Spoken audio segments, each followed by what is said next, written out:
Welcome back to the channel, and today we are diving deep into one of the most talked about, most dramatic, and ultimately most successful video game movie adaptations ever made.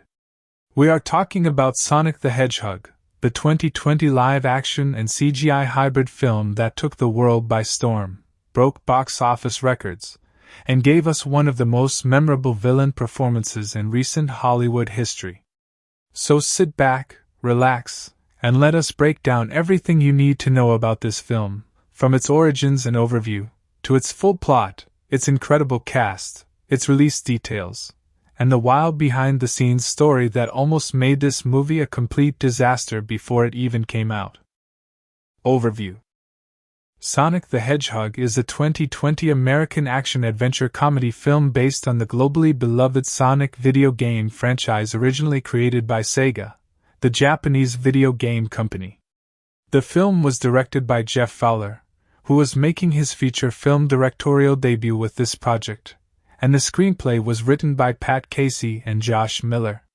It is distributed by Paramount Pictures and produced with collaboration from Sega Sammy's Japan-based animation studio, Marza Animation Planet, making it a genuinely international production that blends Hollywood storytelling with the DNA of one of the most iconic gaming characters of all time. The film stars Jim Carrey as the villainous Dr. Robotnik, James Marsden as the human lead Tom Wachowski, Taika Sumpter as Maddie, and Ben Schwartz as the voice of Sonic the Hedgehog himself. It is rated PG, runs for approximately 1 hour and 39 minutes, and falls under the genres of action, adventure, comedy, family, and science fiction. The movie was produced on a budget of approximately $85 million, with an additional estimated $5 million added to cover the costs of a complete character redesign that we will talk about in detail shortly. Plot details. Now let us get into the full story of the film, because this is where things get genuinely exciting, emotional, and endlessly entertaining. The story opens on a distant alien world called Planet Mobius, where we are introduced to a young blue hedgehog who possesses extraordinary powers. His name is Sonic, and from the very beginning of his life, he has been different from everyone around him.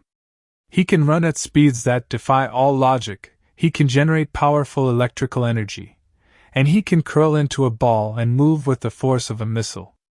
These incredible powers, however, are also what make him a target. A tribe of dangerous echidnas comes after him, wanting to capture and use his abilities for their own purposes. His guardian, a wise and ancient owl named Longclaw, steps in to protect him. She uses a magical golden ring to open a portal and sends the young Sonic through it to a new world, a safe place far away from those who would hunt him. That place is Earth.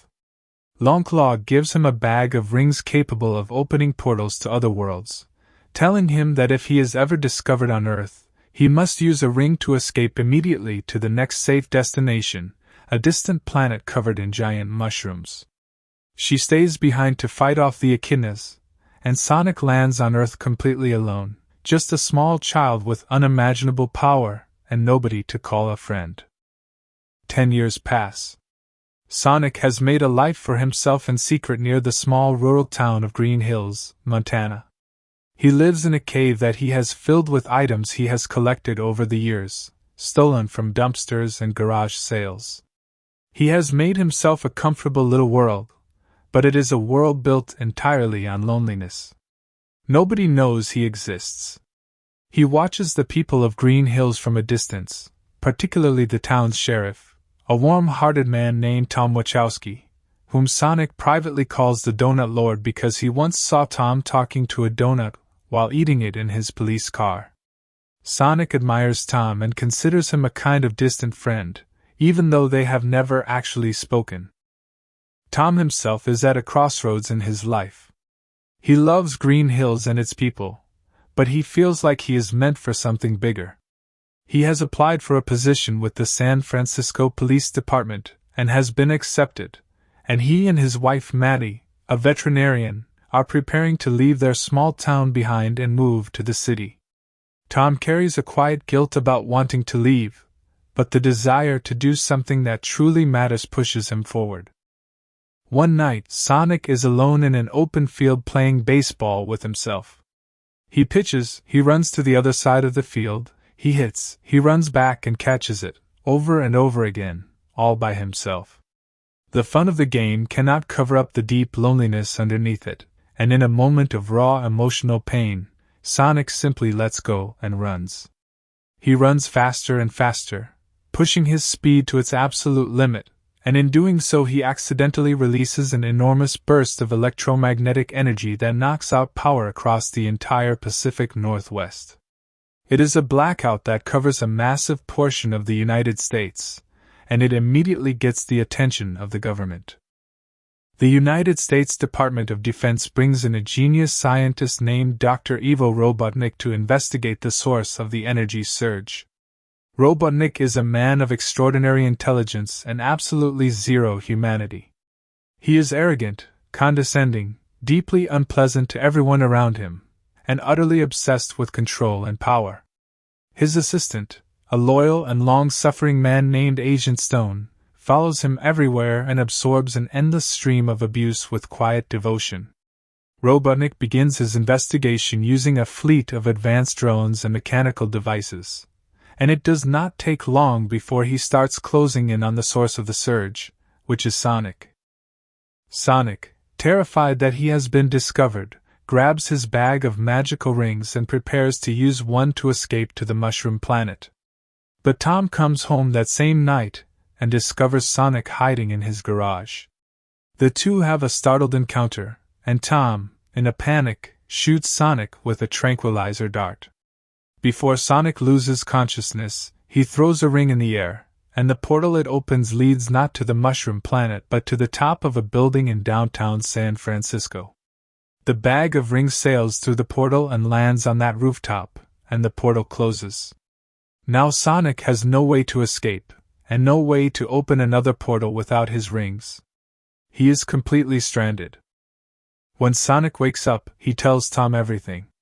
He explains what his rings do, where the bag has landed, and that they need to get to San Francisco to retrieve them. Tom is completely overwhelmed, but he also now has a problem. Robotnik has tracked Sonic to Tom's house, arrived with his drones, and discovered evidence that Tom has been in contact with the mysterious creature responsible for the blackout. This makes Tom a fugitive in the eyes of the government, because in trying to help Sonic, he has inadvertently become an accessory to the whole situation. With no good options left, Tom agrees to drive Sonic to San Francisco. What follows is a classic American road trip filled with humor, heart, and genuine danger. Tom and Sonic travel across the country together, slowly getting to know each other, and what begins as an unwilling partnership gradually becomes a real friendship. Sonic has never had anyone to talk to before, never had anyone to share a meal with or laugh with, and through every small moment of their journey together, you can see how much this means to him. Tom, for his part, begins to understand that Sonic is not a threat. He is just a kid, an incredibly powerful kid, but still a kid who is scared and lonely and just wants to belong somewhere. Along the way they stop at a roadside bar in Montana, where Sonic causes a bar fight and then freezes time around himself with his speed to rearrange the entire brawl into something choreographed and hilarious. It is one of the most entertaining sequences in the film and perfectly shows off what Sonic's speed actually looks like from his perspective. They also eventually make a stop in San Francisco at the home of Maddie's sister, Rachel, who immediately does not trust Tom and is horrified by Sonic, but Maddie steps in, patches Sonic up after a drone attack, and joins the group. Meanwhile, Robotnik is relentlessly pursuing them. He has been studying Sonic's quill, which Tom accidentally found and kept, and he discovers that the quill contains an energy source unlike anything on Earth. It is essentially an unlimited power supply of extraordinary magnitude, and Robotnik becomes completely obsessed with obtaining it. He begins upgrading his machines using the energy from the quill, and his technology rapidly evolves into something terrifying. The final confrontation takes place on the streets of San Francisco. Robotnik, now supercharged by Sonic's energy and piloting a devastatingly powerful mechanical machine, attacks Sonic and Tom directly. The battle is intense, and at a critical moment, Sonic is overwhelmed and nearly defeated.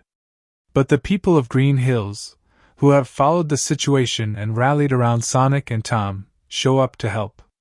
The community stands behind them, and their support gives Sonic the emotional fuel he needs to push through. Sonic defeats Robotnik by opening a portal with his last ring and sending him through it, straight to the Mushroom Planet, stranding him there alone. The threat is neutralized, and Sonic has proven himself not just as the fastest thing alive, but as someone who will fight for the people he loves. In the aftermath, Tom and Maddie choose to stay in Green Hills rather than move to San Francisco. They set up a room for Sonic in their attic, and for the first time in his life, Sonic has a real home and a real family. It is a genuinely warm and satisfying conclusion to the story.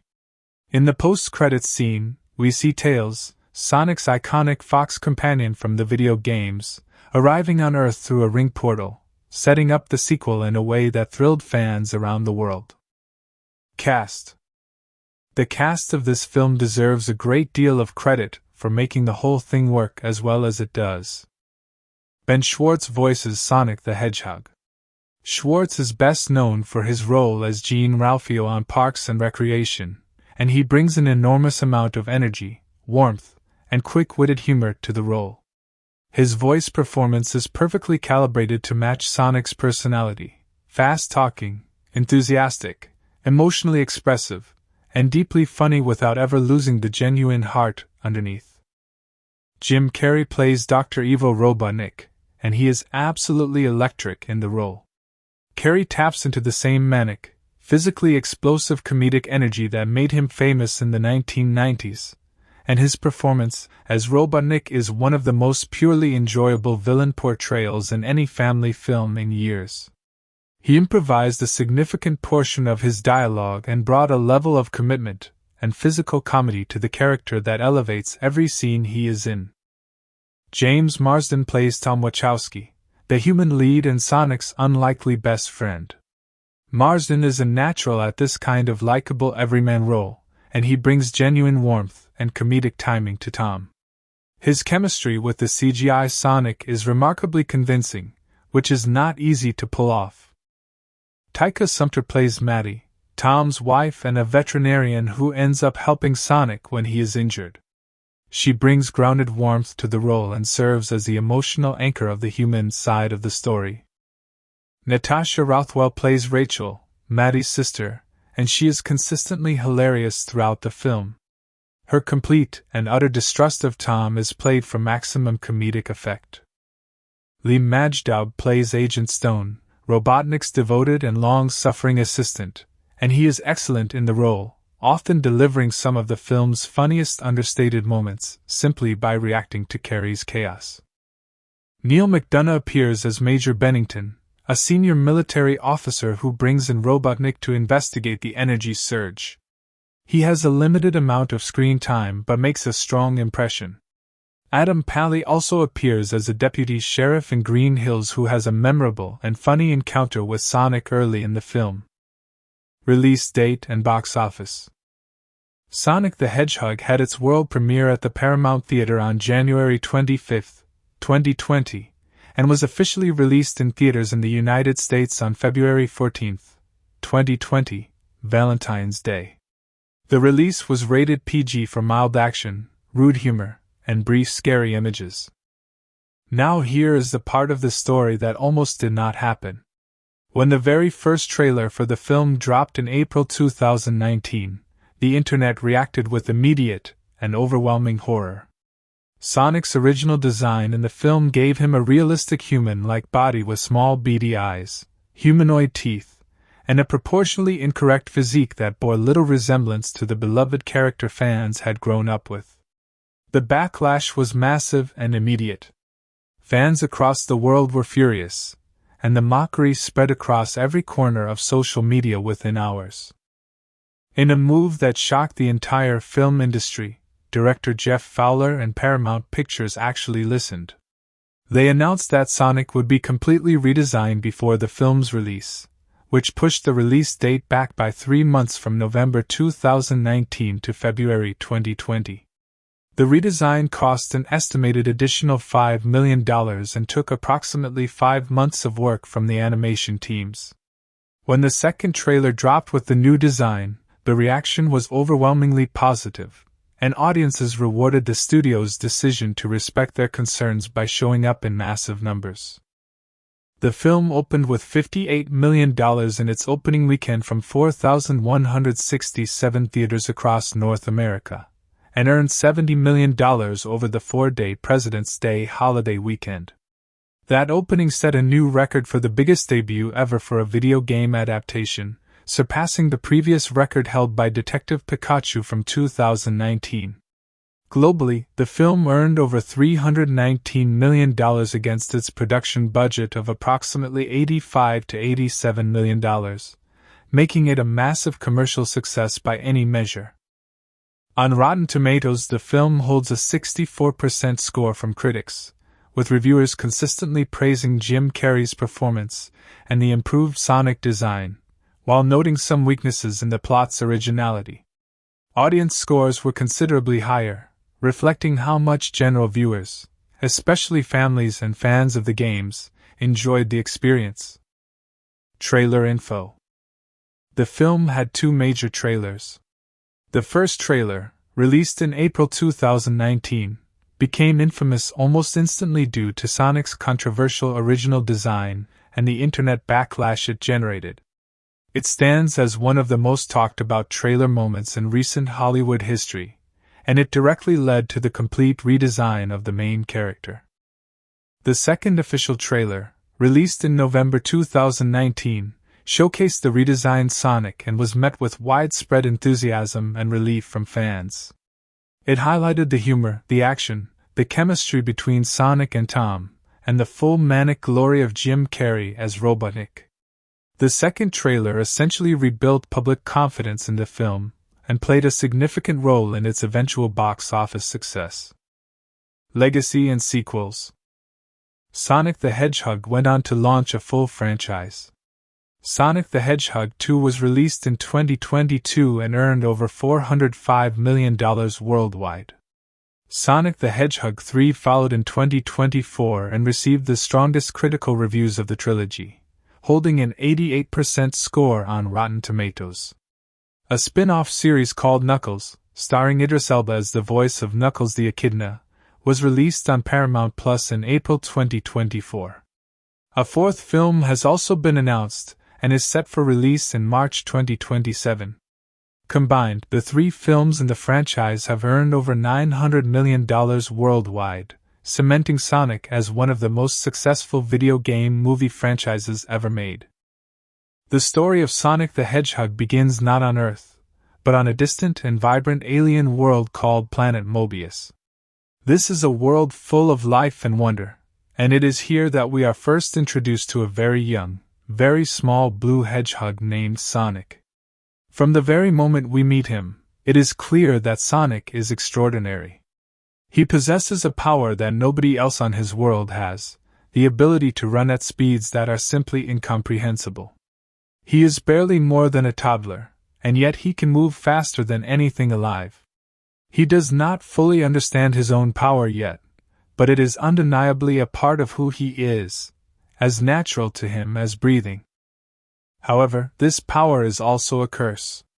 The world is not always kind to those who are different, and those who are powerful are always at risk of being hunted by those who want to take that power for themselves. Sonic has a guardian, an ancient and wise giant owl named Longclaw, who has been watching over him and protecting him since birth.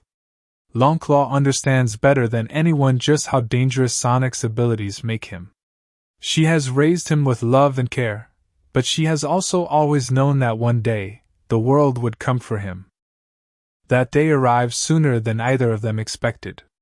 A tribe of fierce and hostile echidnas discovers Sonic's existence, and descends upon the peaceful green hillside where he and Longclaw live. These are not creatures interested in diplomacy. They want Sonic, specifically they want his power, and they are willing to do whatever it takes to obtain him. The attack is sudden and overwhelming. Longclaw grabs Sonic and runs, but she knows they cannot outrun this threat forever. She reaches into a bag of magical golden rings, each one capable of opening a portal to another world, and she makes the hardest decision of her life. She is going to send Sonic away. She is going to send him somewhere safe, somewhere nobody will think to look for a small blue hedgehog. She is going to send him to Earth. As she opens the portal, she presses the bag of rings into Sonic's tiny hands and gives him the most important piece of advice he will ever receive. She tells him that his power is extraordinary, and because of that, there will always be someone who wants to take it from him. The only way to stay safe is to stay hidden. Never let anyone see what he can do. Never make friends. Stay in the shadows. Keep moving if you have to. And if Earth ever becomes unsafe, use the rings to escape to the next world on the list, a distant planet covered in giant mushrooms. With that, she pushes him through the portal. Sonic lands on the other side, alone, scared, barely more than a child, watching the portal close behind him with Longclaw on the other side holding off the echidnas. He never sees her again. He is now completely alone on a strange blue and green planet called Earth. Sonic spends the next 10 years building a hidden life for himself in the most unlikely of places, a small, quiet, friendly rural town in Montana called Green Hills. It is a town where nothing much ever happens, where everybody knows everybody, where the pace of life is slow and warm and comfortable. For Sonic, it is the perfect hiding place. The people of Green Hills are not the type to go looking for trouble, and trouble has never had any reason to come looking for them. Sonic lives in a cave on the outskirts of town, which he has gradually transformed into something resembling a home. He has collected discarded items over the years, a mattress, books, board games, baseball equipment, things that humans threw away that he has given new life and purpose. It is a cozy little space, but it is also a deeply lonely one. Sonic has followed Longclaw's instructions to the letter. He has stayed hidden. He has not let anyone see him. He has not made a single friend. What he has done, however, is observe. Sonic has spent years watching the people of Green Hills from a safe distance, learning their names, their habits, their personalities. He has essentially given himself an imaginary social life built around the people of a town that does not know he exists. He has names for all of them. His favorite person in all of Green Hills is the town sheriff, a tall, kind, slightly earnest man named Tom Wachowski. Sonic calls him the Donut Lord because he once watched Tom sitting in his police car at the side of the road, eating a donut, and talking to it with great sincerity before biting into it. It was the funniest thing Sonic had ever seen, and from that moment on, Tom became Sonic's favorite human being on Earth, even though they have never once spoken. Sonic's daily life has a rhythm to it. He entertains himself by running, sometimes at full speed just for the sheer joy of it, though always in remote areas where nobody can see him. He reads. He plays board games by himself, switching seats to play both sides. He goes to the town baseball field at night and plays baseball completely alone, pitching and catching and batting for all positions simultaneously using his speed. On the surface these activities seem fun, even whimsical.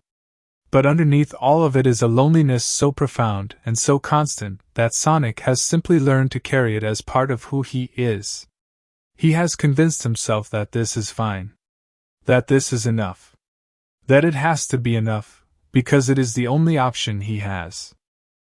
But one night, it becomes too much. Sonic is at the baseball field, alone as always, playing his solo game. Something about the night, or the silence, or the simple repetitive motion of playing a sport designed for multiple people completely by himself, cracks something open inside him. The loneliness rushes in all at once. He stops playing and stands alone in the middle of the field, and the emotion overwhelms him. He starts running. Not to get anywhere, not for fun, but because it is the only release he has for everything he is feeling. He runs faster and faster, pushing himself beyond anything he has done before, and the speed generates an enormous surge of electromagnetic energy. It builds and builds until it explodes outward in a massive pulse, a wave of energy that radiates across the entire Pacific Northwest and knocks out electrical power for the whole region. Millions of people lose power simultaneously.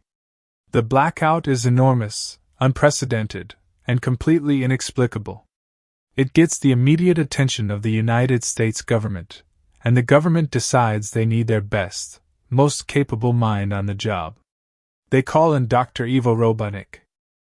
Dr. Robotnik is introduced in a government meeting room where he immediately and comprehensively insults every military officer present. He is a genius of staggering proportions and he knows it, and he has absolutely no patience for anyone he considers intellectually beneath him, which is essentially everyone. He is immaculately groomed, with a perfectly shaped mustache and an expression of permanent contempt. He designs and builds extraordinarily advanced drone technology and robotic systems, all of which are controlled with fluid precision through a combination of artificial intelligence and Robotnik's own terrifying intellect.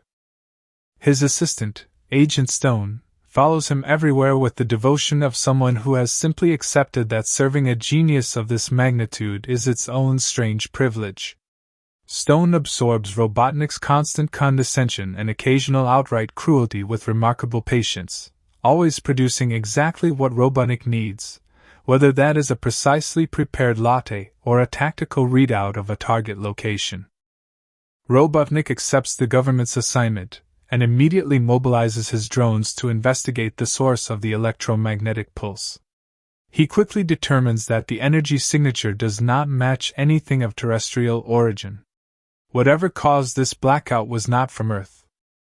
Meanwhile, back in Green Hills, Tom Wachowski is dealing with his own complicated feelings. Tom loves his town. He genuinely cares about its people.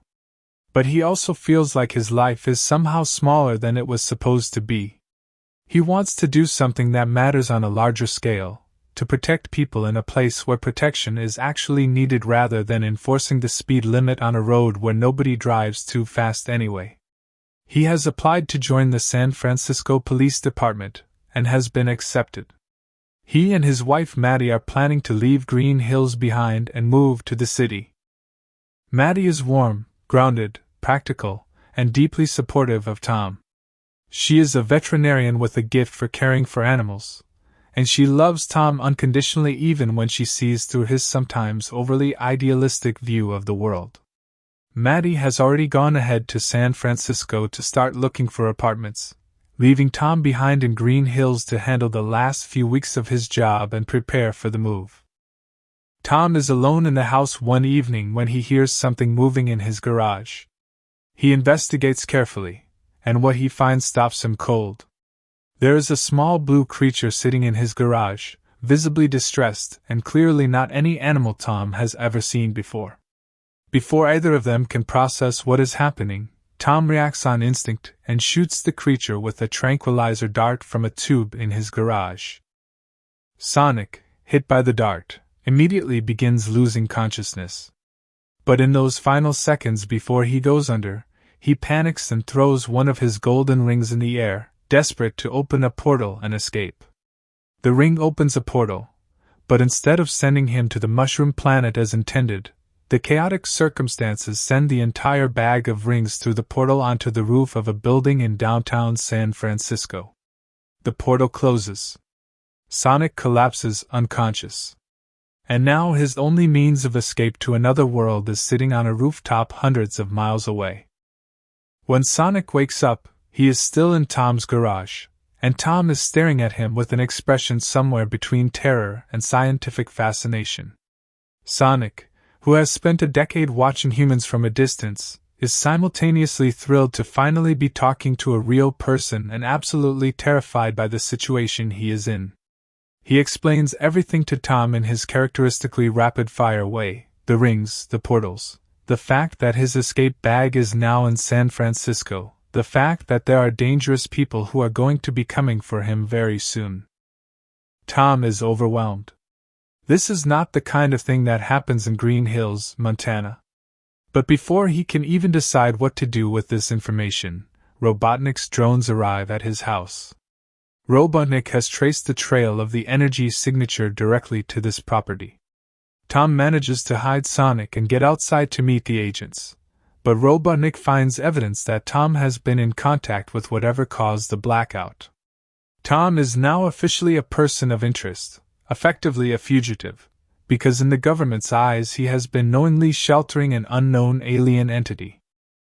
With his house compromised, his career effectively over before it even began, and a small blue extraterrestrial hedgehog in his garage who desperately needs to get to San Francisco, Tom makes a decision. He is going to drive Sonic there. It is the only option that makes any kind of sense, and Tom, for all his confusion and frustration, is fundamentally a good and decent person who cannot in good conscience abandon someone in need, even if that someone is a creature he has known for approximately 20 minutes. The road trip that follows is the emotional core of the entire film. Tom and Sonic drive across the country together, and what begins as an awkward and tense arrangement between two strangers gradually becomes something genuine and meaningful. Sonic has never had anyone to talk to before, never had a real conversation with another living being, and the experience of simply riding in a car with someone who can hear him and respond to him is extraordinary to him. He is funny and fast-talking and enthusiastic about everything, and Tom, despite himself, starts to enjoy the company. They make a stop at a roadside bar in Montana, where Sonic's excitement about experiencing a real human place for the first time leads to an inevitable incident.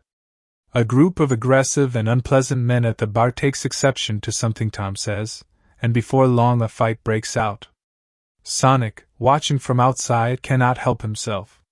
He freezes time relative to himself using his speed, meaning he moves so fast that everything around him appears completely still, and he rearranges the entire bar fight into an elaborate and ridiculous tableau.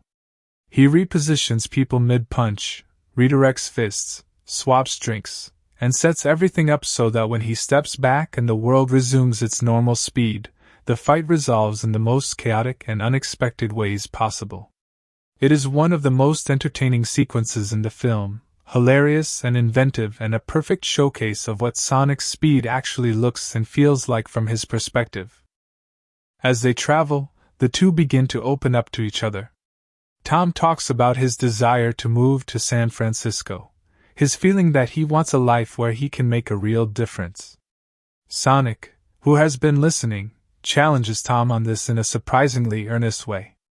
He tells Tom that Green Hills is a good place, and that Tom is a good sheriff, and he wonders why Tom would want to leave something that is already working and meaningful. It is the kind of observation that only someone watching from the outside could make, and it lands with more weight than Tom expects. Sonic also begins sharing more about his own life, about what it has been like to live in hiding for a decade, about how he has watched the people of Green Hills and cared about them from a distance without ever being able to actually be part of their lives. Tom starts to understand that this is not just a strange creature he is driving across the country. This is a lonely kid who has never had a home, never had a family, never had anyone to talk to, and who is now facing the very real possibility that everything is about to get much worse. Throughout this journey, Robotnik is relentlessly in pursuit. Before leaving Tom's property, one of Robotnik's drones managed to collect a single quill that had fallen from Sonic during the encounter in the garage. Robotnik takes this quill back to his mobile laboratory and begins analyzing it, and what he finds staggers even him. The energy contained within that single quill is unlike anything ever recorded. It is not merely extraordinary. It is essentially an unlimited power source of incomprehensible magnitude. Robotnik, whose obsession with power and control is already pathological, becomes immediately and completely fixated on obtaining Sonic. This is no longer just a government assignment. This has become personal. This has become the mission of his life. He begins integrating the quill's energy into his drone technology, and the results are immediate and dramatic. His machines grow faster, stronger, more sophisticated almost in real time as the alien energy supercharges everything it touches. Robotnik begins upgrading his entire arsenal on the fly, and the technology he produces now is something genuinely frightening. He is no longer just a government contractor with advanced drones. He is becoming something much more dangerous. He tracks Tom and Sonic with relentless precision, always one step behind them but closing the distance steadily. Every time they think they have escaped, Robotnik adjusts and advances again. Tom and Sonic eventually reach San Francisco and make their way to the home of Maddie's sister, Rachel. Rachel is a deeply skeptical and protective woman who has never entirely trusted Tom, and her first instinct upon seeing him show up unannounced with what appears to be a small blue alien is not one of warmth and hospitality. She is immediately and vocally suspicious of the entire situation, and her reactions throughout the sequence are consistently hilarious. Maddie, however, steps up immediately. She is a veterinarian, and Sonic is injured from the pursuit, and so she simply does what she does, she takes care of him.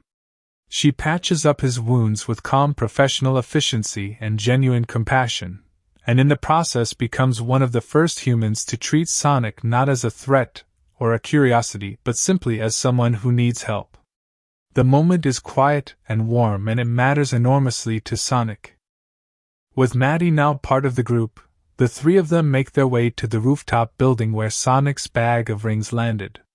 Sonic retrieves the bag, and for a moment it seems like everything might actually work out. He has his rings back. He can escape. He is safe. But Robotnik arrives. The final battle takes place in the streets and skies of San Francisco, and it is an escalating, kinetic, and genuinely thrilling confrontation. Robotnik has now built himself an enormous and devastatingly powerful mechanical suit powered by Sonic's quill, and he wields it with cold, calculated ferocity. He is no longer simply chasing Sonic. He is hunting him, and he has built the perfect weapon to do it. Sonic fights back with everything he has. He is fast, resourceful, and fiercely motivated by the desire to protect Tom and Maddie, the first real friends he has ever had. But Robotnik is formidable, and the gap between them narrows with every exchange. There is a moment in the battle where Sonic is overwhelmed, beaten back, his energy failing, and it genuinely looks like Robotnik might win. Then something shifts. The people of Green Hills have been following the situation. A video of Sonic has made its way around, and the town has mobilized in the way that small tight-knit communities sometimes do when one of their own is in danger. They show up, and their presence, their simple act of standing behind Sonic and Tom, gives Sonic something he has never had before in a moment of crisis. He has people. He is not alone. He has a community that sees him and stands with him, and that matters more than any physical advantage. Sonic digs deeper than he ever has before. He pushes his speed to a level beyond anything we have seen in the film, and the energy he generates is extraordinary. He charges at Robotnik with everything he has and, at the critical moment, opens a ring portal. The portal swallows Robotnik in his mechanical suit and sends them through to the other side. The Mushroom Planet. The distant world covered in giant fungi that Longclaw identified as the backup escape destination all those years ago. Robotnik arrives there alone, his technology still intact, his genius unchanged, but stranded in a world with nobody else on it, no Agent Stone, no government resources, no one to command or impress or look down upon. Just him and the mushrooms. The threat is over. In the aftermath, Green Hills returns to normal. Tom and Maddie have a conversation that has been building throughout the entire film. Tom realizes, partly through his time with Sonic and partly through the events of the past few days, that what he was looking for in San Francisco was something he already had in Green Hills. He was not missing purpose. He was missing appreciation for the purpose he already had. He withdraws his application to the SFPD and decides to stay. And Sonic finally gets what he has wanted his entire life. Tom and Maddie give him a room in their attic, A real room in a real home with real people who know he exists and want him there. They furnish it with things that matter to him, including a shelf of rings for when he needs them. Sonic stands in his new room and looks around at it, and the emotion on his face is quiet and profound. He has a home. He has a family. After 10 years of watching the world from a safe and lonely distance, he finally belongs somewhere. It is the most emotionally satisfying moment in the film, and it earns every bit of its warmth. In the post-credits scene, we are taken to a field somewhere near Green Hills where a ring portal suddenly opens. Through it steps a small orange and cream-colored fox with two tails, carrying a device and looking determined. This is Miles Tails Prower, known universally as Tails, Sonic's most iconic companion from the video game franchise. Tails is clearly searching for something, and the implication is unmistakable. He has come to Earth looking for Sonic. The sequel is set up, the franchise is established, and the world of the Sonic the Hedgehog films has only just begun.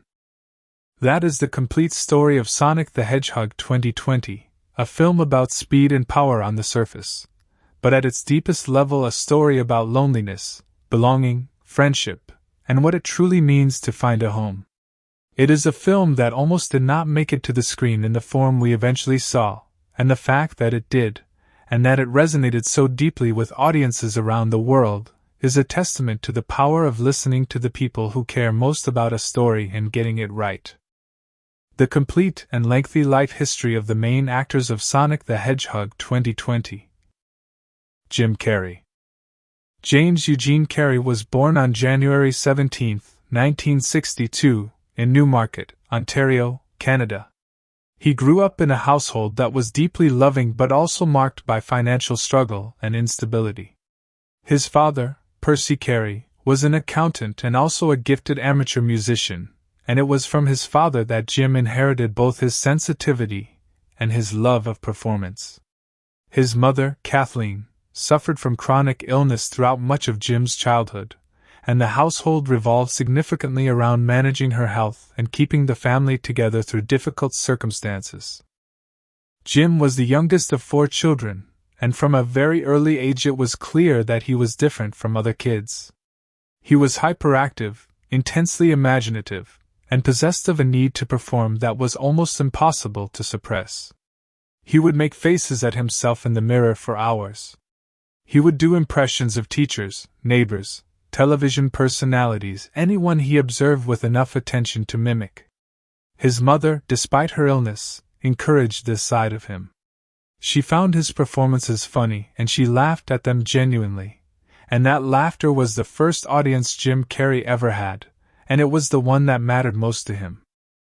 He began performing stand-up comedy as a teenager, first appearing at a small Toronto club called Yuck Yucks when he was only around 15 years old. That first performance did not go particularly well. The crowd was indifferent, and the experience was humbling. But Jim did not stop. He kept going back, kept refining his material, kept studying the comedians he admired, and gradually he began to develop the explosive, physically committed style that would eventually make him one of the most recognizable comedic performers in the world. By the time he was in his late teens, his family's financial situation had deteriorated significantly. His father lost his job, and the entire family was forced to move into a van, and then eventually onto a campsite where they lived for a period while trying to get back on their feet. Jim, who was still a teenager, dropped out of school and took a factory job to help support the family. It was during this period that he made a private promise to himself. He wrote himself a check for $10 million, dated it 10 years in the future, and kept it in his wallet as a constant reminder of where he intended to go. It was an act of pure, almost delusional optimism, and it became one of the most famous stories in Hollywood history because he ultimately cashed it. He moved to Los Angeles in his early 20s and began working the comedy club circuit with increasing seriousness and ambition. He developed a reputation for the kind of physical, all-in comedy that few performers were willing or able to do. He would contort his face into expressions that seemed anatomically impossible. He would throw his entire body into a bit without any concern for his own dignity. He was fearless in a way that audiences found both shocking and irresistible. He caught the attention of Rodney Dangerfield, the veteran comedian who took him on as an opening act, and this exposure gave his career an important boost. His first significant television breakthrough came when he was cast on the sketch comedy show In Living Color, which premiered in 1990. The show was a cultural phenomenon, and Carey's contributions to it demonstrated that his talent was not just for stand-up. He could inhabit characters completely, disappear into a persona with a commitment that went far beyond mere impression. He played a wide range of characters on the show, and his performances were consistently among the most talked about of the series. In Living Color made Jim Carrey a known name in the entertainment industry. Then came 1994, which stands as one of the most extraordinary years any single actor has had in Hollywood history. 3 films starring Jim Carrey were released that year, and all 3 were massive hits. Ace Ventura: Pet Detective came first, a broad and ridiculous comedy about an eccentric animal detective that leaned entirely on Carrey's physical and vocal performance. The film was not expected to be a major success, but audiences responded to it with enormous enthusiasm. Then came The Mask, based on a comic book character, in which Carrey played a mild-mannered bank clerk who finds a magical mask that transforms him into an anarchic and cartoonishly powerful alter ego. The visual effects allowed Carrey's rubbery physicality to be taken to genuine cartoon extremes, and the result was spectacular. Finally, Dumb and Dumber arrived, in which Carrey played one half of the most spectacularly unintelligent duo ever put on screen alongside Jeff Daniels, and the film became an instant comedy classic. Those 3 films established Jim Carrey as the biggest comedic star in the world. He was not just popular. He was a phenomenon. His films consistently opened at number 1, his face was on magazine covers everywhere, and his salary climbed to levels that were genuinely shocking for a comedian. By the mid-1990s he was being paid $20 million per film, making him one of the highest-paid actors in Hollywood regardless of genre. He continued this extraordinary run with The Truman Show in 1998, a film that surprised everyone by revealing the depth of his dramatic abilities. Playing a man whose entire life has unknowingly been a television show, Carrey delivered a performance of genuine emotional complexity and subtlety that earned him a Golden Globe Award and wide critical acclaim. The Eternal Sunshine of the Spotless Mind in 2004 pushed him even further into dramatic territory, and many critics and filmmakers consider it his finest work, a deeply melancholy and emotionally raw performance about memory, loss, and love. His personal life has been marked by periods of great happiness and significant struggle. He has spoken openly and extensively about his battles with depression, including how he used humor as a primary defense mechanism against an inner darkness that was always present beneath the surface of the comedy. He has been married twice and has a daughter named Jane Carrey from his first marriage, who has pursued her own career as a performer and musician.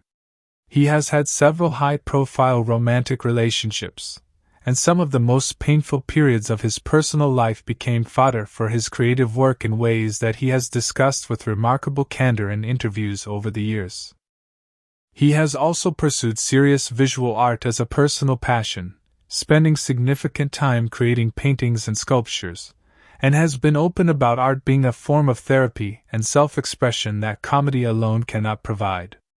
He released a documentary about his visual art practice that gave the public an unusually intimate look at the inner life of a man who spent decades hiding his vulnerability behind the world's most recognizable comedic mask.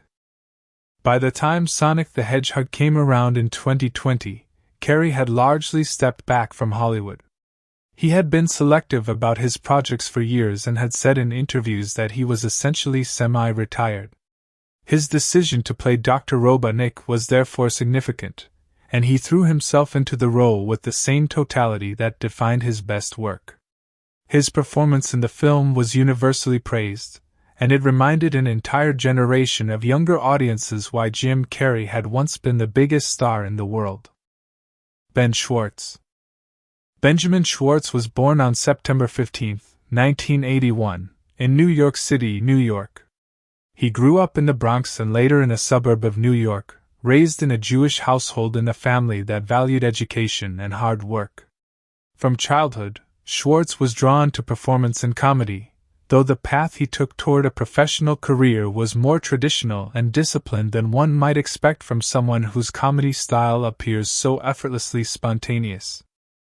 He attended Penfield High School in Rochester, New York, and then went on to Union College in Schenectady, New York, where he graduated with a degree in English and psychology.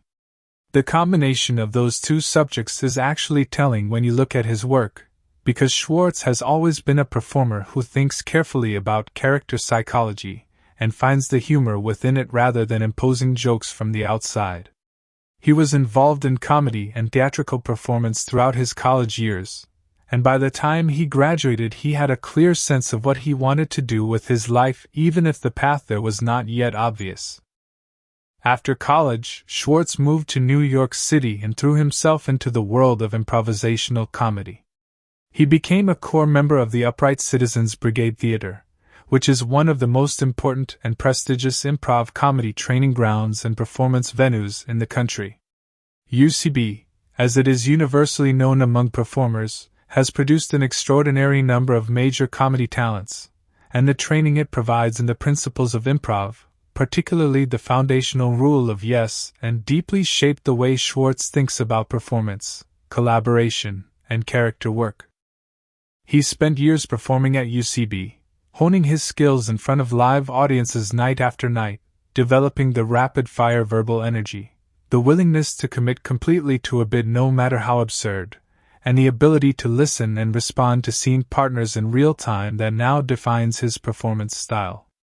Improv comedy is in many ways the most demanding form of comedy because there is no script and no safety net, and the performers who excel at it develop a kind of creative courage and spontaneity that translates powerfully to scripted work as well. His breakthrough on a national level came with his casting as Jean-Ralphio Saperstein on the NBC comedy Parks and Recreation, which he joined in the show's second season. Jean-Ralphio is a character of extraordinary specificity, a fast-talking, self-aggrandizing, deeply delusional young man who exists in a permanent state of theatrical enthusiasm about his own mediocrity. He is precisely the kind of character that could easily be one-dimensional and irritating, but Schwartz found something genuinely funny and oddly lovable within him, and Jean-Ralphio became one of the show's most beloved recurring characters despite appearing in a relatively small number of episodes. The character became something of a cultural phenomenon, particularly among younger viewers, and introduced Ben Schwartz to a national audience for the first time. From there his career expanded rapidly across multiple platforms. He became a sought-after voice actor, lending his voice to animated series and projects that valued his particular combination of verbal speed, emotional expressiveness, and comedic commitment.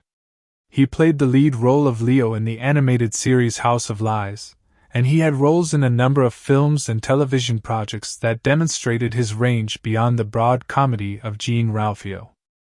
One of the most significant projects of his pre-Sonic career was his role in the Hulu drama series Middleditch and Schwartz, a project he created with fellow comedian Thomas Middleditch in which the two performed long-form improv comedy sets in front of live audiences with no script whatsoever. The sets were filmed and released as a series on Netflix, and they demonstrated Schwartz's improvisational abilities at their absolute peak. Watching those performances, you understand immediately why he was chosen to voice Sonic the Hedgehog, because the energy, the speed, the emotional authenticity, and the ability to find genuine heart inside chaos are all on full display. The casting of Schwartz as Sonic turned out to be one of the best decisions the film made. Voice acting is a discipline that many people underestimate. When you are performing opposite a live-action cast in a film, when your character is entirely computer-generated and your voice is the only thing making that character feel alive, the technical and creative demands are immense. Schwartz brought not just the right vocal quality to Sonic but the right emotional intelligence, understanding instinctively that Sonic's humor needed to be rooted in genuine vulnerability in order to land with real impact rather than just being noise. He has continued to voice Sonic across all 3 films in the franchise and the spin-off series, and his relationship with the character has deepened with each installment. Off-screen, he is known in the entertainment industry as someone with genuine warmth and generosity toward collaborators, a reputation that reflects the values instilled through years of improv training where the success of the scene always depends on supporting your scene partner. James Marsden. James Paul Marsden was born on September 18, 1973, in Stillwater, Oklahoma. He grew up in a household shaped by both stability and ambition, the son of James Luther Marsden, a food scientist, and Kathleen, a homemaker. The family eventually relocated to Edmond, Oklahoma, where James grew up and attended Edmond North High School. From a young age he was drawn to performance, participating in school drama and developing an interest in acting that grew stronger as he moved through his teenage years. After high school, he attended Oklahoma State University for a period before making the decision to pursue acting professionally and relocating to Los Angeles. He studied at the University of California and worked to break into the industry through auditions and smaller roles in the early 1990s. The early years of any acting career in Hollywood are defined by persistence, rejection, and the gradual accumulation of experience and credits, and Marsden's early career followed that pattern, with small roles in television series and modest film parts that allowed him to develop his craft while building industry relationships. His first major breakthrough came through television with a recurring role on the daytime drama Saved by the Bell, The New Class, and he appeared in other television productions before landing his first significant film opportunity. But the role that truly introduced him to mainstream audiences and established him as a leading man in Hollywood was his casting as Scott Summers, also known as Cyclops, in the original X-Men film directed by Bryan Singer in 2000. The X-Men franchise was a massive undertaking at the time, one of the earliest entries in what would eventually become the superhero genre's total domination of Hollywood, and it was a significant film for everyone involved. Marsden played Cyclops with a quiet authority and a brooding emotional restraint that suited the character well. Cyclops is not the showiest character in the X-Men universe, operating in the shadow of characters like Wolverine and Magneto who command more immediate dramatic attention, but Marsden found the dignity and the weight within the role and made the character feel real and grounded. He appeared in X2 in 2003 and X-Men: The Last Stand in 2006. With the franchise providing him with a degree of global recognition that opened many subsequent doors. Between and after his X-Men appearances, Marsden pursued a remarkably varied career that demonstrated a genuine commitment to range rather than the kind of comfortable typecasting that claims many actors who find early success in a specific genre. He appeared in the romantic drama The Notebook in 2004, though in a supporting role that required him to play the sympathetic but ultimately unsuccessful rival for the female lead's affections, a role that he played with enough nuance and genuine likability that audiences felt for his character even while rooting against him. He showed a gift for musical performance in Hairspray in 2007, holding his own alongside a cast of seasoned performers in a role that required singing, dancing, and a physical comedic style that he had not previously had the opportunity to showcase on screen. He appeared in Enchanted the same year, playing a fairy tale prince in a Disney film that affectionately parroted the conventions of animated musicals, and he was genuinely excellent in the role, committing fully to the heightened reality of the world while finding the humor within it. His personal life has included his marriage to Mary Elizabeth Marsden, with whom he has 2 children, Jack and Mary, before the couple divorced in 2011. He later had another child with his partner Rose Costa. He has spoken in interviews about the challenges of balancing the demands of an acting career with the responsibilities of parenthood, and he is known within the industry as someone who takes his role as a father seriously and prioritizes his children's well-being. In the years leading up to Sonic the Hedgehog, Marsden continued to build an impressive and varied body of work. He appeared in the critically acclaimed science fiction drama Westworld on HBO, playing a character whose apparent simplicity gradually revealed layers of extraordinary complexity as the series progressed.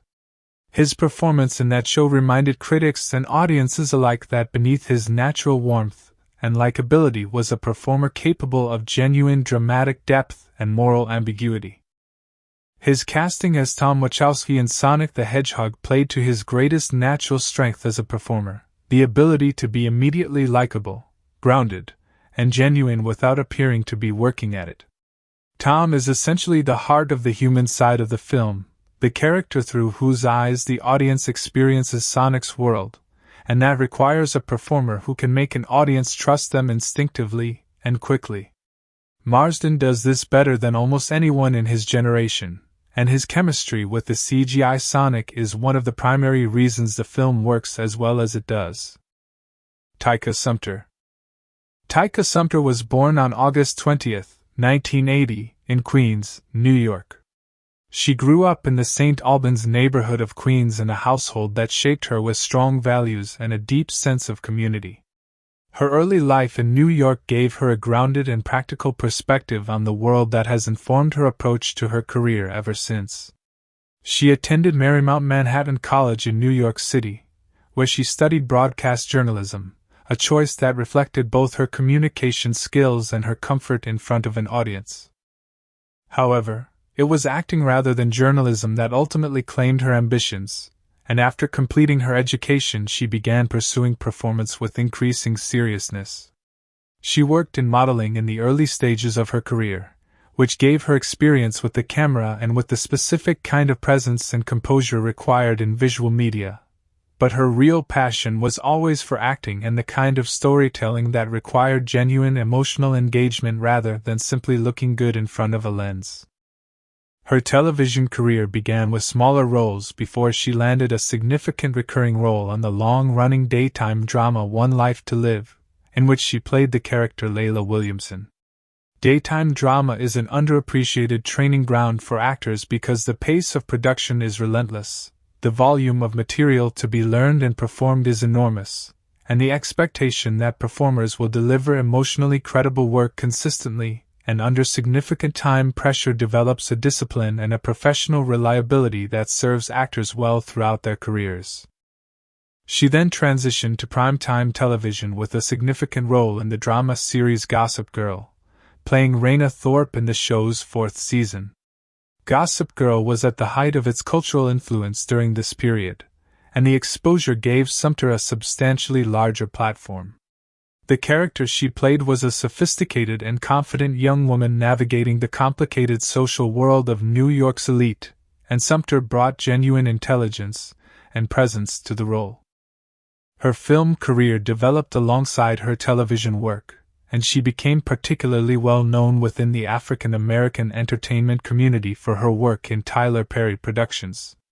She appeared in several films associated with Perry's production company, developing a reputation as a reliable and charismatic screen presence capable of handling both dramatic and comedic material with equal facility. One of the most significant films of her career outside of the Sonic franchise was Southside with You, released in 2016, in which she played Michelle Robinson, the woman who would eventually become Michelle Obama, in a film about the first date that Barack and Michelle Obama went on as young people in Chicago.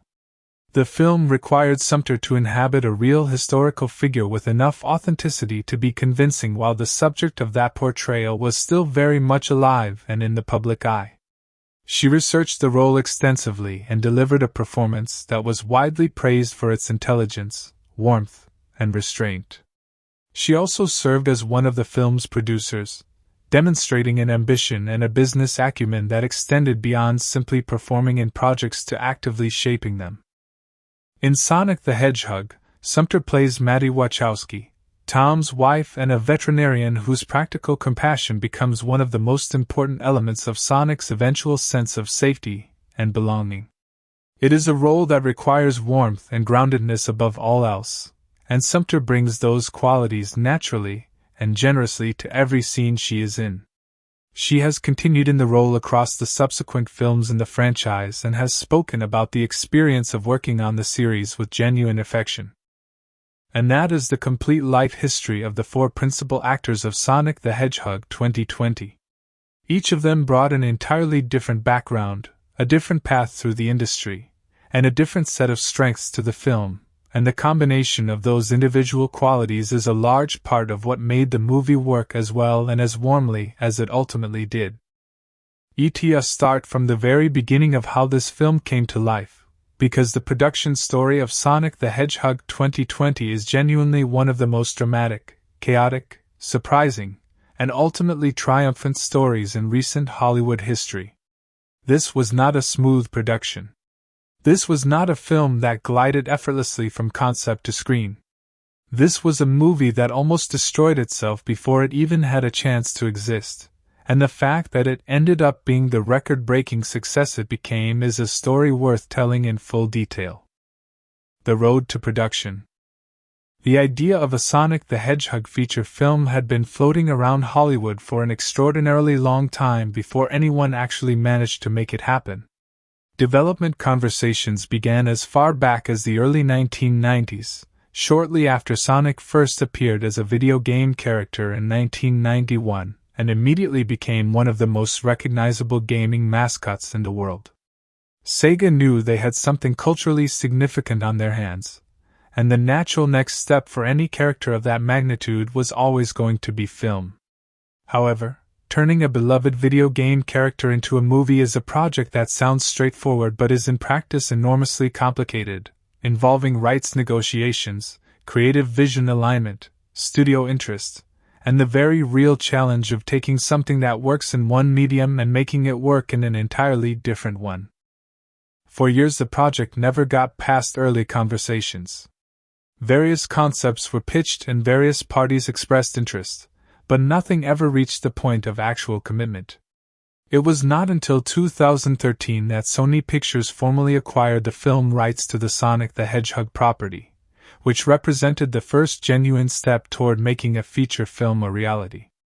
Even then, the project moved slowly.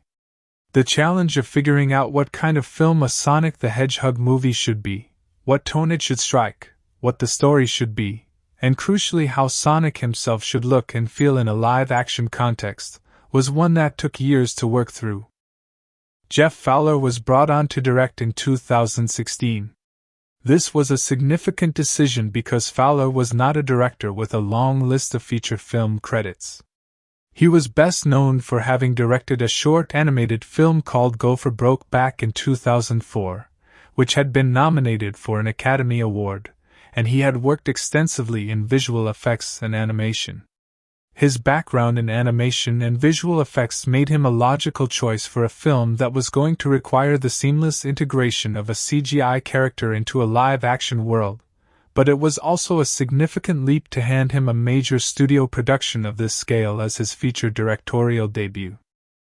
After Sony placed the project in turnaround, which in Hollywood terms means they decided not to proceed with it themselves, Paramount Pictures stepped in and acquired the project in 2017. Paramount brought renewed energy and commitment to the production, and the pieces began falling into place more rapidly from that point forward. The cast began signing on through 2018, with most of the principal actors confirmed by August of that year, and principal photography began in September 2018 in Vancouver, British Columbia, and on Vancouver Island in Canada. The budget. The production budget for Sonic the Hedgehog was approximately $85 million. For a major Hollywood studio release with significant visual effects requirements, this was actually a relatively modest budget. It was not a cheap film by any means, but it was considerably less than the budgets of many comparable studio productions, particularly those involving substantial CGI character work.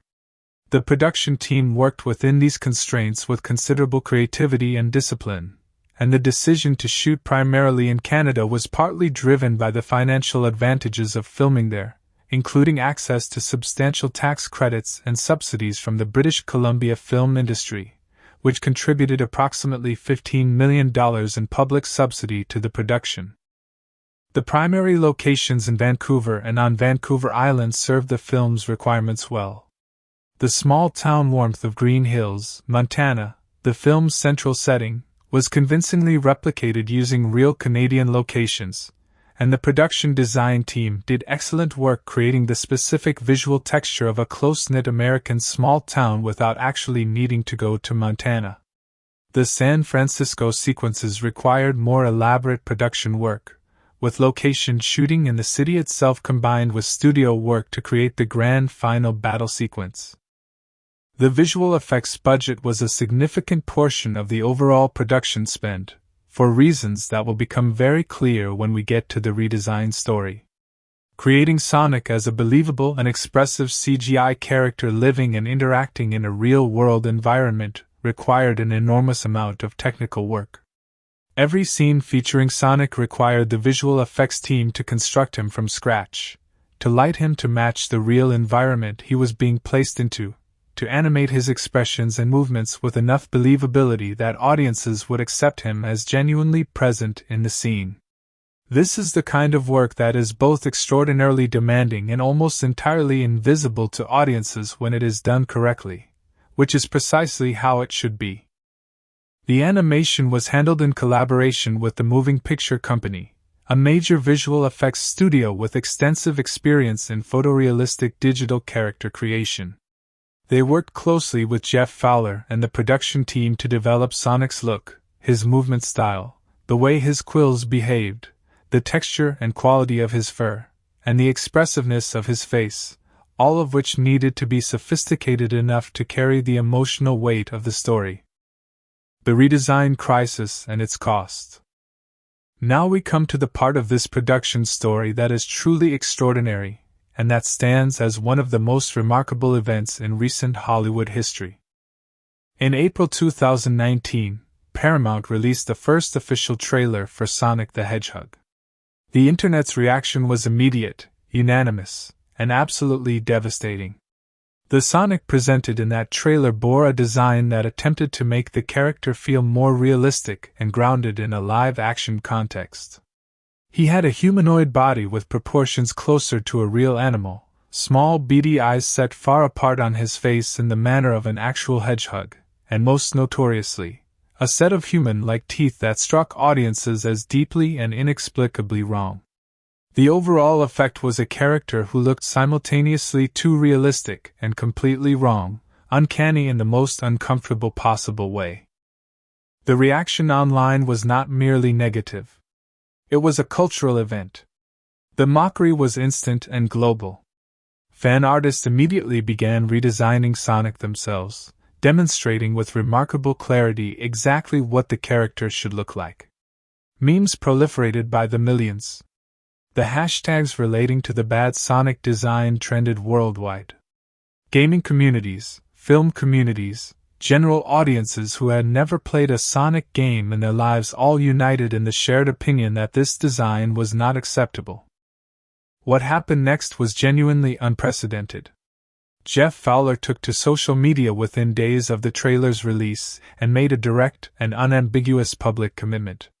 He acknowledged the reaction from fans. He did not try to defend the design or explain it or ask audiences to give it a chance. He simply said that they heard the feedback, they were committed to making it right, and the film's release would be delayed to give them the time needed to redesign Sonic properly. No hedging. No corporate deflection.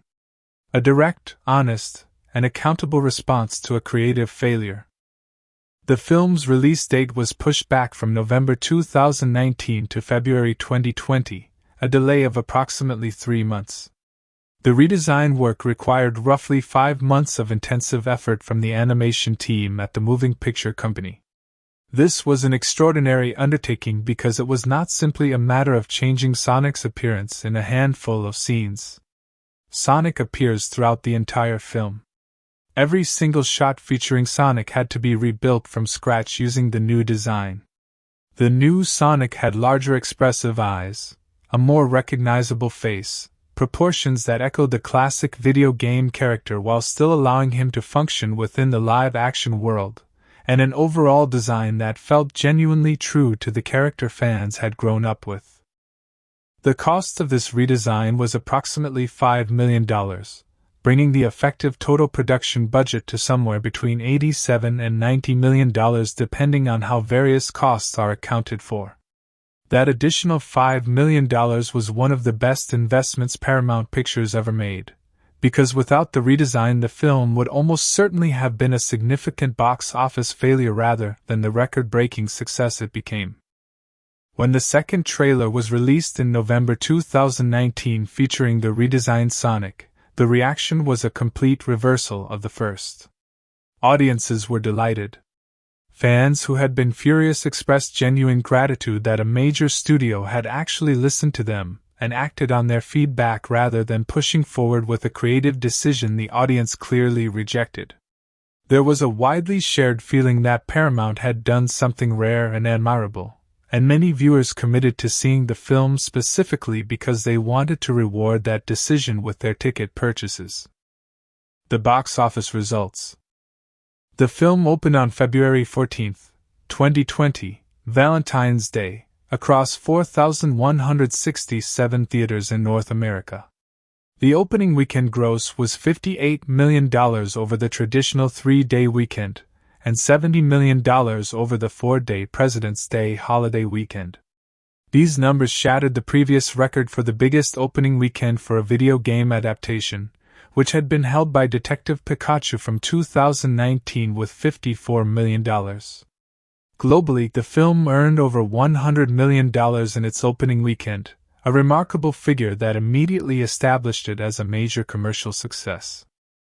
The film went on to earn over $319 million worldwide against its production budget of approximately $87 to $90 million, representing a massive return on investment and firmly establishing Sonic the Hedgehog as a viable and profitable film franchise. The fact that this success came in February 2020, just weeks before the global COVID-19 pandemic began closing movie theaters worldwide, makes the achievement even more remarkable.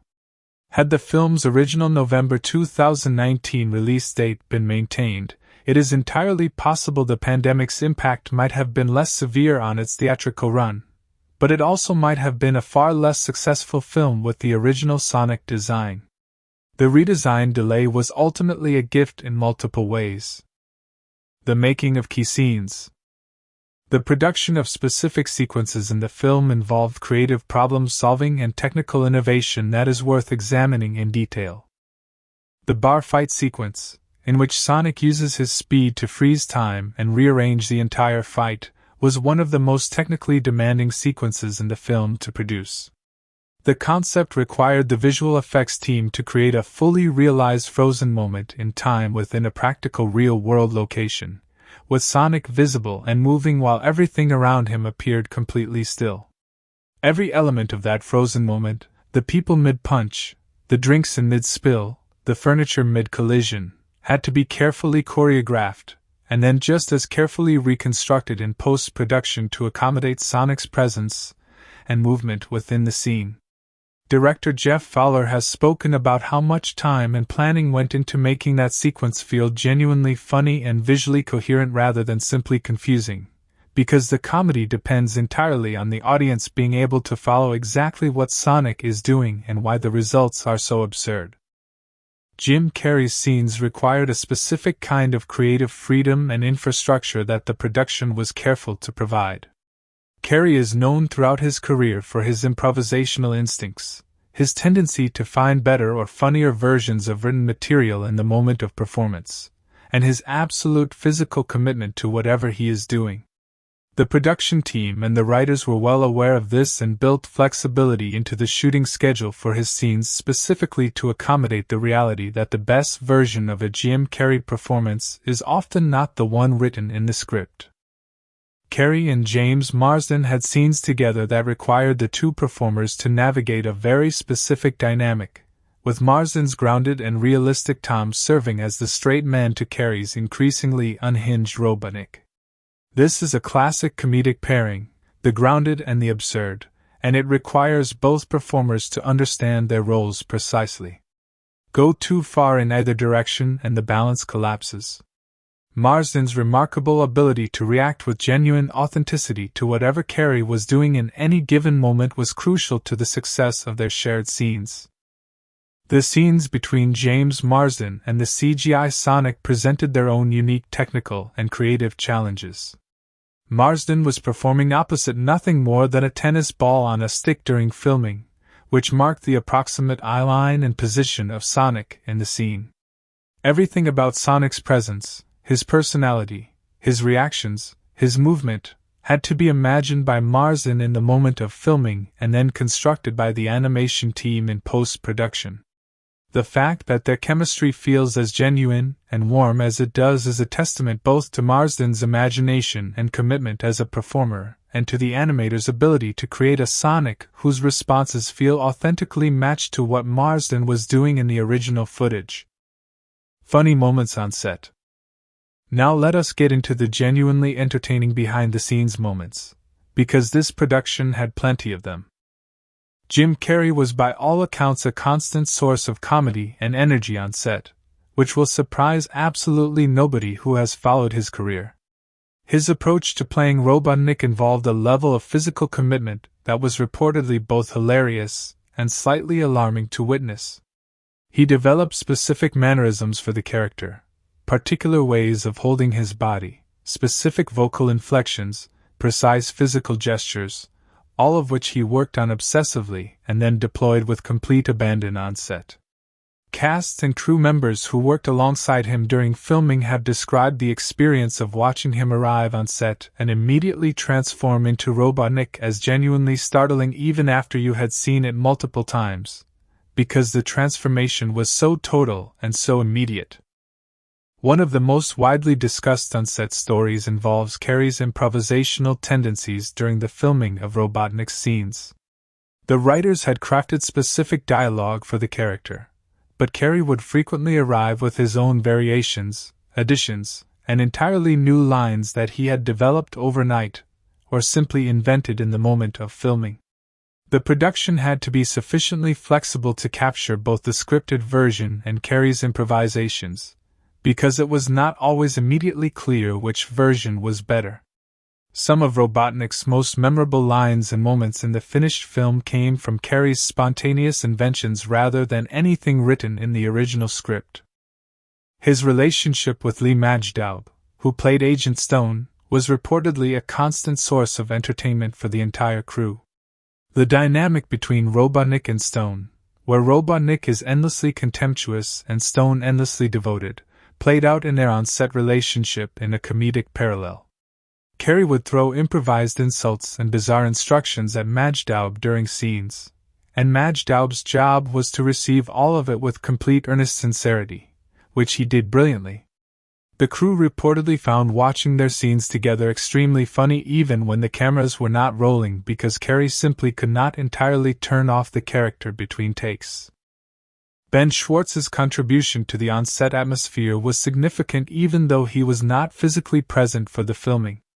His voice recording sessions for Sonic were conducted separately from the live-action photography, as is standard for voice acting work of this kind, but the production took the unusual step of having Schwartz available by phone or recording for some sessions so that his performance could inform the live-action filming. The stories that have emerged from his recording sessions paint a picture of someone who gave the character everything he had in every single take, often recording many more takes than were strictly necessary because he genuinely loved doing it and kept finding new things to try. Natasha Rothwell, who played Rachel, Maddie's distrustful sister, was by all accounts one of the most naturally funny presences on set during her filming days. Her character's deep and vocally expressed suspicion of Tom provided a consistent source of comedy throughout the film, and Rothwell has a gift for finding the specific note that makes a comedic reaction land with maximum impact. The scenes between her, James Marsden, and Taika Sumpter were reportedly full of genuine laughter between takes because the three performers enjoyed each other's company enormously, and the comedic dynamic between their characters was one that naturally generated humor even outside of the scripted moments. James Marsden's experience of performing opposite an invisible Sonic was itself a source of considerable amusement on set. Marsden is a professional with decades of experience, and he handled the technical challenge of performing opposite nothing with impressive facility. But the sight of one of Hollywood's most conventionally handsome leading men having earnest and emotionally engaged conversations with a tennis ball on a stick is one that reportedly generated genuine laughter from the crew on multiple occasions. Even as everyone recognized that what Marsden was doing required real creative skill. He has spoken in interviews with considerable humor about the experience, acknowledging that it was both stranger and more demanding than any acting challenge he had previously encountered. The filming of the bar fight sequence was reportedly an unusually complicated and somewhat chaotic day of production. Coordinating the large number of extras, the stunt performers, the practical set elements that would need to appear frozen in time, and the specific choreography of the frozen tableau that Sonic would rearrange required extensive planning and multiple rounds of adjustment on the day. The sequence essentially had to be performed twice, once in its natural chaotic form and once in its frozen rearranged form, with the visual effects team responsible for combining the two into a coherent and funny whole. The production team has described working out the specific details of what Sonic would do during the frozen moment as a genuinely creative and collaborative process that involved a lot of ideas being proposed, tried, and discarded before the right combination was found. Jeff Fowler, as a first-time feature director, approached the entire production with a combination of careful preparation and genuine openness to the unexpected that the cast and crew responded to warmly. He had spent years working in animation and visual effects before this film, and that background gave him a technical fluency that made him an unusually effective communicator with the effects team. He understood what they were doing and what they needed, and he could give them specific and actionable direction rather than vague creative intentions that had to be interpreted. At the same time, his newness to feature directing meant he approached the work with a genuine enthusiasm and lack of ego that made the set a comfortable and collaborative environment. The decision to film in Vancouver brought the production to one of the most established and well-equipped film production centers in the world. British Columbia has been a major filming location for Hollywood productions for decades, and the infrastructure, the experienced local crews, and the variety of locations available there made it an ideal base for the film. The weather during the September and October filming period was apparently a source of some amusement and occasional frustration, with the characteristically rainy Vancouver autumn making certain outdoor shooting days more complicated and more damp than anyone would have preferred. The production anecdotes that emerge from rainy outdoor filming days are a staple of behind-the-scenes stories from any production shot in the Pacific Northwest, and Sonic the Hedgehog was no exception. One of the more charming aspects of the production was the genuine enthusiasm of the crew for the project. Making a movie based on a beloved childhood character tends to bring out a kind of collaborative joy that is not always present on more austere or serious productions, and Sonic the Hedgehog had that quality in abundance.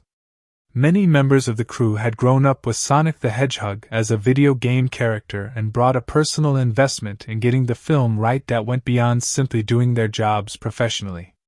That emotional investment in the material contributed to the atmosphere of the production and ultimately to the quality of the finished film. The post-production period, which extended significantly due to the redesign work, was its own adventure. The animation team working on the redesign was under enormous time pressure to deliver a completely rebuilt version of the central character across an entire feature film in a matter of months.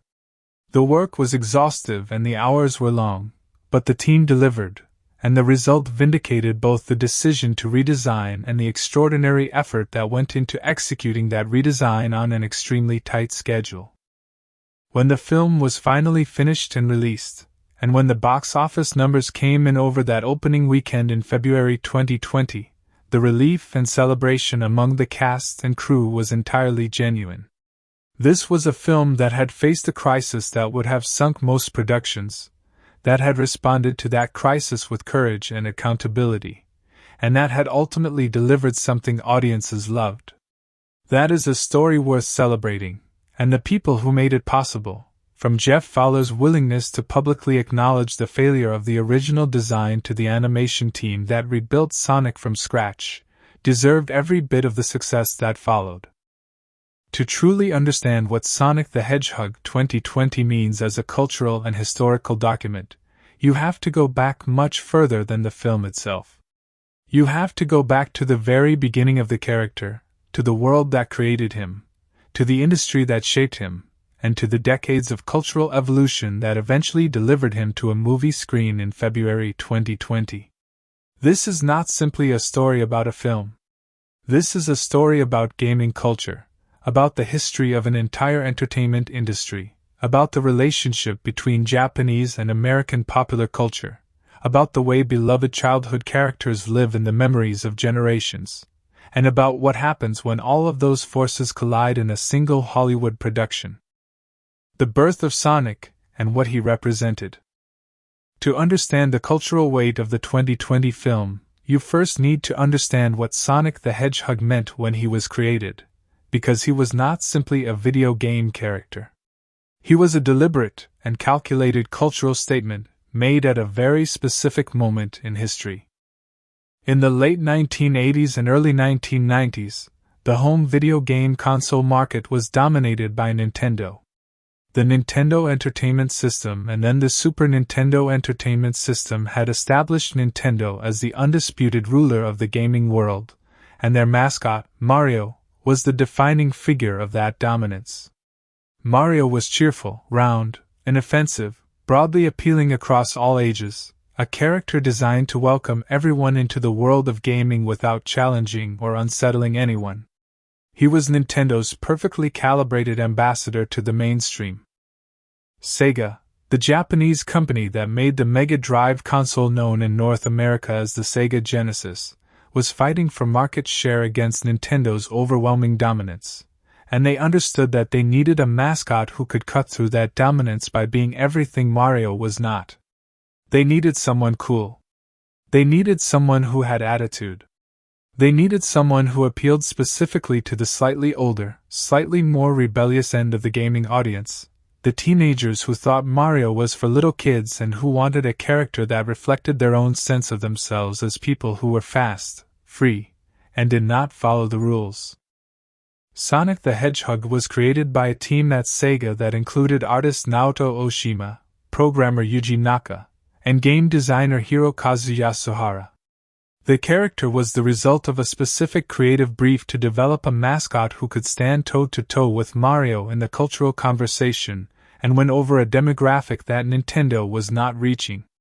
The blue color was chosen partly because it matched Sega's corporate color, and partly because it read as cool and confident rather than warm and approachable. The attitude, the crossed arms, the impatient foot-tapping that Sonic would do if you left the controller alone too long, these were all deliberate design choices meant to communicate that this was a character with somewhere to be and no interest in waiting for you to catch up. When Sonic the Hedgehog launched with the Sega Genesis in 1991, it was a genuine cultural phenomenon. The game itself was technically impressive, faster and more kinetically exciting than anything Nintendo was offering at the time, and the character became an instant icon. The Sega Genesis went from being a distant second in the console market to being a genuine competitor to Nintendo almost overnight, and Sonic was the primary reason. For millions of children and teenagers in the early 1990s, choosing between Nintendo and Sega was not just a consumer decision. It was a statement of identity. You were either a Mario kid or a Sonic kid, and that choice said something about who you were and who you wanted to be. This cultural division, this sense of Sonic as representative of a cooler, faster, more attitude-driven vision of gaming, is foundational to understanding why the character has retained such enormous cultural resonance for more than 3 decades. Sonic was not just a game character. He was a generational touchstone. He was the mascot of a specific feeling, of youthful energy and impatience, and speed and the desire to be free of constraints. The console wars and their cultural legacy. The period in gaming history known as the console wars, roughly from 1989 to the mid-1990s, was one of the most culturally significant chapters in the history of the entertainment industry, and Sonic was at the center of it. The direct competition between Sega and Nintendo during this period was unprecedented in its intensity and its cultural visibility. Both companies marketed aggressively and directly to young people, and the rivalry between their respective mascots became one of the defining pop culture narratives of the early 1990s. Sega's marketing during this period was famously aggressive and occasionally shocking by the standards of the time. Their advertising campaigns directly mocked Nintendo in ways that the more conservative Japanese company would never have considered appropriate, and this willingness to be provocative and combative became part of Sonic's cultural identity by association. Sonic was the rebellious alternative, the outsider taking shots at the establishment, and that narrative resonated deeply with the teenage demographic Sega was targeting. The console wars eventually ended with Sega's gradual retreat from the hardware market following a series of failed console launches in the mid to late 1990s, culminating in the discontinuation of the Dreamcast in 2001 and Sega's transition to being a software-only company. This transition was a genuine cultural moment, the end of an era, and for many people who had grown up with Sega hardware and with Sonic as their gaming identity, it represented a kind of loss.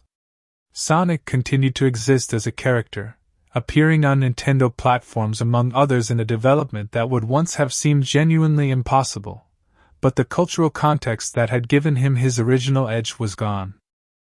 What remained was the nostalgia. And nostalgia, as Hollywood has understood for decades, is one of the most powerful forces in popular culture. The history of video game adaptations. To understand the historical significance of Sonic the Hedgehog 2020, you also need to understand the history of video game adaptations in cinema, because that history is largely a history of failure, and Sonic's film exists in direct conversation with that legacy. The first major Hollywood attempt to adapt a beloved video game into a feature film was Super Mario Bros. In 1993, and it was a disaster of historic proportions. The film took one of the most beloved and family-friendly characters in gaming and placed him in a dark, dystopian, cyberpunk world that bore no resemblance to the games and horrified fans. It was poorly received by critics, rejected by audiences, and became a cautionary tale about what happens when filmmakers treat a video game property as nothing more than a brand to be licensed rather than a creative universe to be respected and understood. That failure cast a long shadow. For years afterward, the conventional wisdom in Hollywood was that video game adaptations simply could not work, that the medium of gaming and the medium of film were fundamentally incompatible, that the audience for games and the audience for films were different enough that a property beloved in one context would never successfully translate to the other. This belief was reinforced by a string of subsequent failures, including Street Fighter in 1994, Mortal Kombat and its sequel, the various Resident Evil films which were commercial successes but critical failures, the Doom film, Far Cry, and many others. The pattern was so consistent and so dispiriting that video game adaptation became its own category of cinematic failure, a genre defined more by its defeats than its achievements. The exceptions were rare and qualified. The first Mortal Kombat film in 1995 was genuinely entertaining and reasonably faithful to its source material, but it was not a prestige success. The Resident Evil films made money but were almost universally dismissed critically. Tomb Raider achieved a degree of mainstream success partly on the strength of Angelina Jolie's star power rather than the quality of the adaptation itself. Prince of Persia: The Sands of Time was expensive and mediocre. Warcraft in 2016 was ambitious but disappointing. The pattern held. Then came Detective Pikachu in 2019, which represented a genuine shift. The film took the Pokémon franchise, another beloved Japanese gaming property with enormous nostalgic resonance for a generation of fans, and approached it with genuine creativity and respect for its source material. It was well received critically and performed well commercially, and it established for the first time in a convincing way that video game adaptations could work when done thoughtfully. Detective Pikachu held the record for the biggest opening weekend for a video game adaptation right up until Sonic the Hedgehog came along 3 months later and broke it. The cultural significance of Sonic the Hedgehog 2020 within this historical context is therefore substantial. It was not just a successful film. It was evidence that the long-assumed incompatibility between gaming and cinema was a myth, and that the key to successful adaptation was not ignoring or transforming the source material but respecting and honoring it. The lesson of Sonic's redesign crisis reinforced this point with particular force. The original design failed because it disrespected the character as fans knew and loved him. The redesign succeeded because it honored that knowledge and that love. The Japanese-American cultural exchange. Sonic the Hedgehog 2020 is also historically significant as a product of the ongoing and deeply complex cultural exchange between Japan and America that has been one of the defining features of global popular culture since at least the 1980s. Sonic is a Japanese creation, born from the imagination of Japanese designers working within a Japanese company in response to the specific competitive pressures of the Japanese consumer electronics market. Yet he was explicitly designed to appeal to American sensibilities and American pop culture values, to be cool in the specifically American teenage sense of the word. This makes Sonic a fascinating cultural artifact from the very beginning, a Japanese character performing American coolness, a creation that embodies the way Japanese popular culture has both absorbed and transformed American cultural influences and reflected them back in new forms. The fact that his film was made by an American studio, directed by an American filmmaker, set almost entirely in the American heartland of Montana and San Francisco, and populated by an American cast, while being produced in collaboration with a Japanese animation studio and distributed globally, only deepens this cultural complexity. The film is deeply American in its visual and narrative language. Green Hills, Montana, is a specifically and deliberately American setting, a small town that evokes the particular mythology of American rural life that has been central to Hollywood storytelling for a century. The values the film celebrates, community, friendship, belonging, the idea that a small town and the people in it are worth more than the ambitions that draw you away from them, are values with deep roots in American cultural tradition. The story of Tom Wachowski deciding to stay in Green Hills rather than chasing his dream in San Francisco is essentially a classic American narrative about the tension between ambition and rootedness, between the individual dream and the communal bond. At the same time, the film's central character is undeniably Japanese in his origins, and the production was careful to maintain its connection to the Japanese creative tradition that produced Sonic. The involvement of Marza Animation Planet, the Sega Sammy subsidiary responsible for the CGI work, ensured that the visual realization of Sonic remained connected to the aesthetic sensibility of the character's Japanese creators even within an American production context. The nostalgia economy.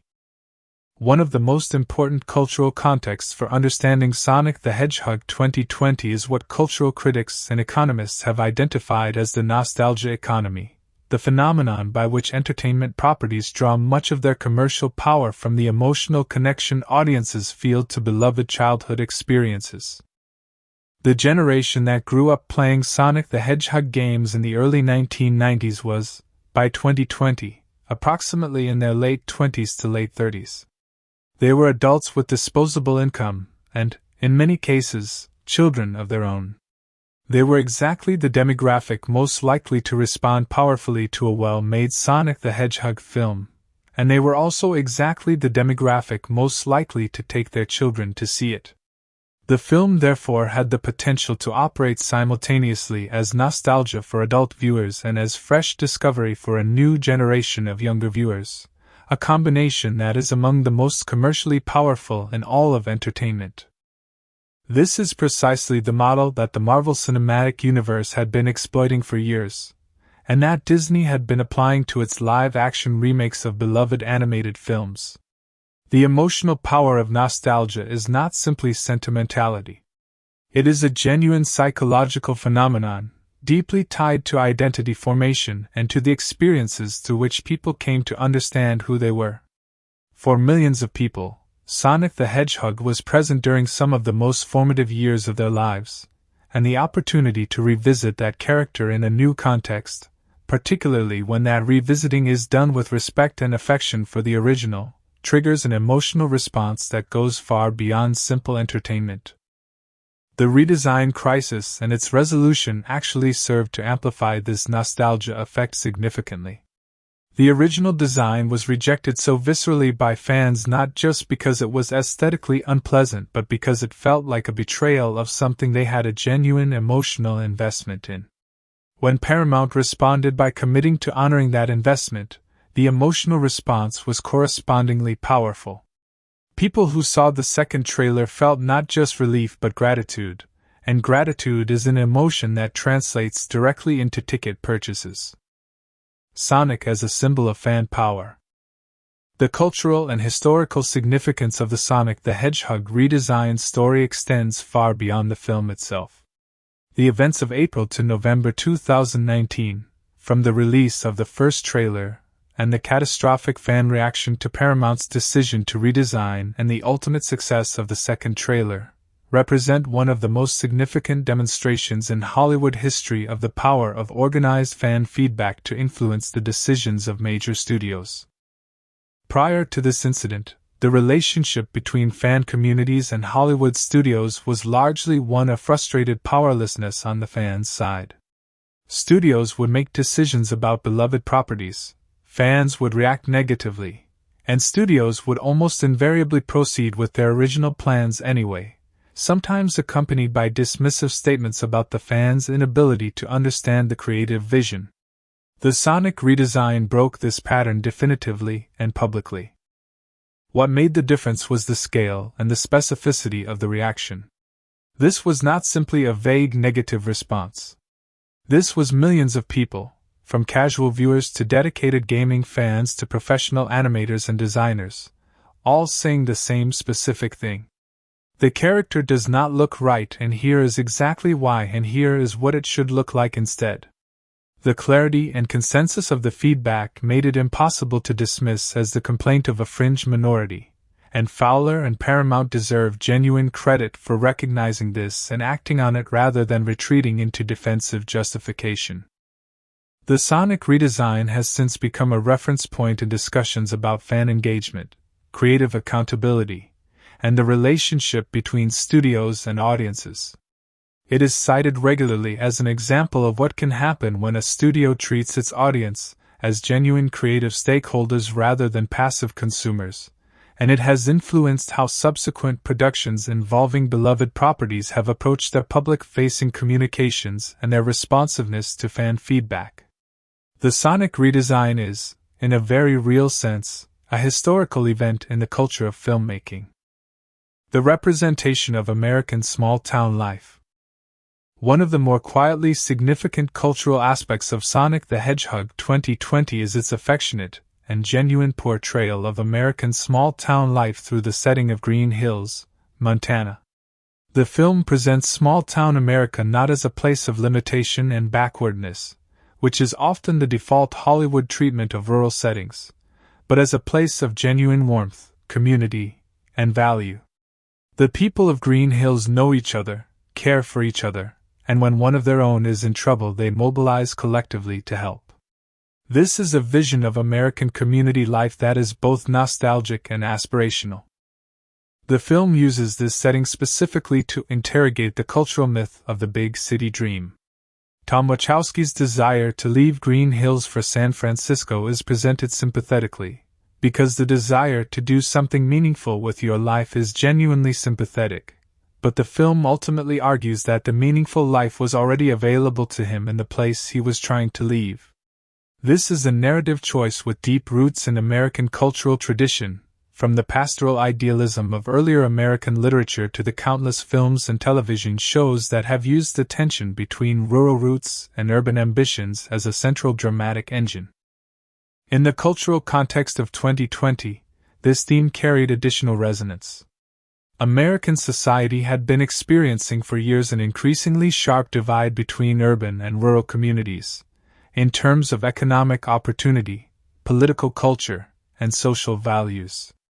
A film that presented a small Montana town with genuine warmth and respect, that suggested the values of such a place were worth defending and preserving rather than escaping, was making a quiet cultural statement that cut across some of the deepest divisions in contemporary American life. The legacy and its cultural impact going forward. The historical impact of Sonic the Hedgehog 2020 on the broader culture of Hollywood and of video game adaptations specifically has been substantial and ongoing. The film demonstrated definitively that video game adaptations could be commercially successful when approached with genuine respect for the source material and genuine care for the audience. It showed that the nostalgia economy surrounding beloved gaming properties of the late 1980s and 1990s was real, powerful, and commercially significant. And it showed that studios could build durable franchises around gaming IP rather than simply mining it for a single opportunistic film.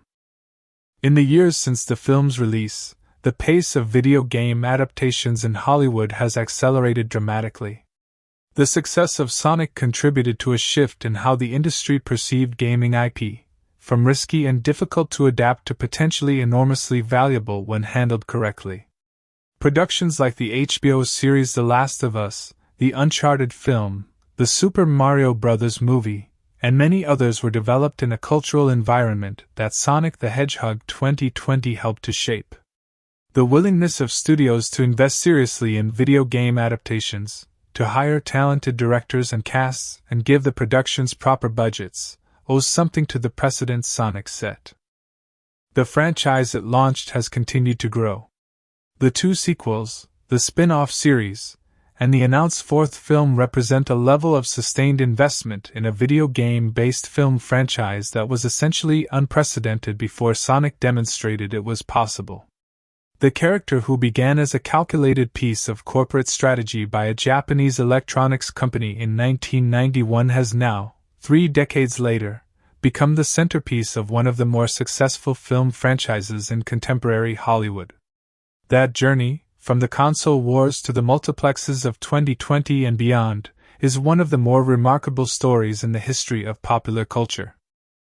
The film also carries cultural significance in its treatment of themes of belonging, identity, and the experience of being an outsider who longs to be part of a community. These themes resonate across cultural boundaries in ways that help explain the film's global success. The story of Sonic, an extraordinary being who must hide what makes him special in order to stay safe, who watches others live freely while he remains concealed, who finally finds a place where he is accepted and loved as he truly is a story that speaks to anyone who has ever felt like an outsider. That universality of emotional experience is what transforms a film from a commercial product into a genuine cultural artifact. And it is what ensures that Sonic the Hedgehog 2020 will remain culturally relevant long after the box office numbers have been forgotten. That is the complete cultural and historical breakdown of Sonic the Hedgehog 2020, a film that is far more than the sum of its parts, a movie that sits at the intersection of gaming history, Hollywood history, fan culture, nostalgia, Japanese and American cultural exchange, and the enduring human desire to belong somewhere and to be loved for exactly who you are. If you found this video valuable and interesting, please hit the like button right now because every single like helps this channel grow and reach more people who deserve to see this kind of content. Share this video with anyone who loves film history, gaming history, or just wants to understand why Sonic the Hedgehog means so much to so many people around the world. And if you are not already part of this community, please subscribe right now and turn on that notification bell so you never miss a single video. There is so much more fascinating content on the way, and we will see you in the very next one.